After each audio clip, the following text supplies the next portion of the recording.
Welcome to Priya Thakur tutorials. आज की video का टॉपिक है endemism. The term endemism was coined by A.P. Deacon-Dole in 1855 for the distribution of an organism in a limited geographical area. So endemism, it is an ecological state of being unique to a defined geographic location, which means the particular region only, and the species are known as endemic species. Endemism क्या है? एक ऐसी ecological state है जिसमें कि कोई भी species जो है वो एक पर्टिकुलर जियोग्राफिक लोकेशन में ही डिफाइंड होता है, पर्टिकुलर जियोग्राफिक और we can say the particular region में ही डिफाइंड होता है। And the species are known as the endemic species, और ऐसे स्पीशीज़ को एंडेमिक स्पीशीज़ बोलते हैं। Endemic species are the species found naturally in only one geographical area. So endemic species ऐसे species होते हैं जो कि naturally सिर्फ एक ही particular geographical area में प्रेजेंट होते हैं। The opposite of endemism is cosmopolitan distribution. अब देखो, हमें पता है कॉस्मोपोलिटन डिस्ट्रीब्यूशन होती है जो वाइडली डिस्ट्रीब्यूटेड मतलब स्पीशीज़ के लिए हम यूज़ करते हैं, जो कि बहुत ज़्यादा ब्रॉडली डिस्ट्रीब्यूटेड होते हैं। सो यहाँ पे उसका ऑपोजिट है। यहाँ पे क्या है कि ऐसे स्पीशीज़ होते हैं जो सिर्फ एक ही पर्टिकुलर रीजन में ही प्रेजेंट होते हैं।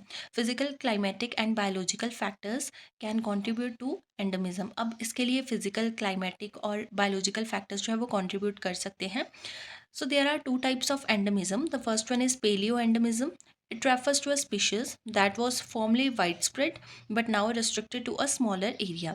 अब देखो, एंडेमिज्म की टू टाइप्स हैं, paleo endemism and neo endemism. जो पेलियो एंडेमिज्म है उसके अंदर ऐसे स्पीशीज आते हैं जो पहले तो वाइड स्प्रेड थे बट अब वो एक रिस्ट्रिक्टेड एरिया में ही जो है, मतलब एक रिस्ट्रिक्टेड छोटे से एरिया में ही प्रेजेंट है।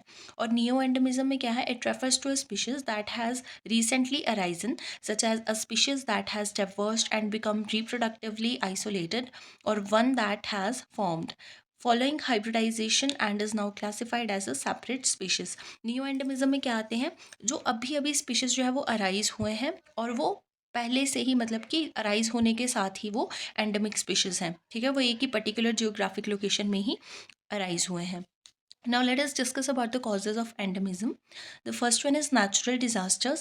अब देखो, एंडेमिज्म जो है वो नेचुरल डिजास्टर्स की वजह से भी हो सकता है, अननेचुरल क्लाइमेटिक चेंजेस से भी हो सकता है, जेनेटिक म्यूटेशन की वजह से हो सकता है, इवोल्यूशनरी चेंजेस, एंथ्रोपोजेनिक एक्टिविटीज़, जितनी भी ह्यूमन एक्टिविटीज़ हैं उसकी वजह से, पुअर अडेप्टेशन की वजह से, या फिर जियोग्राफिकल बैरियर्स की वजह से। So these are the causes of the endemism. So this is all about the endemism.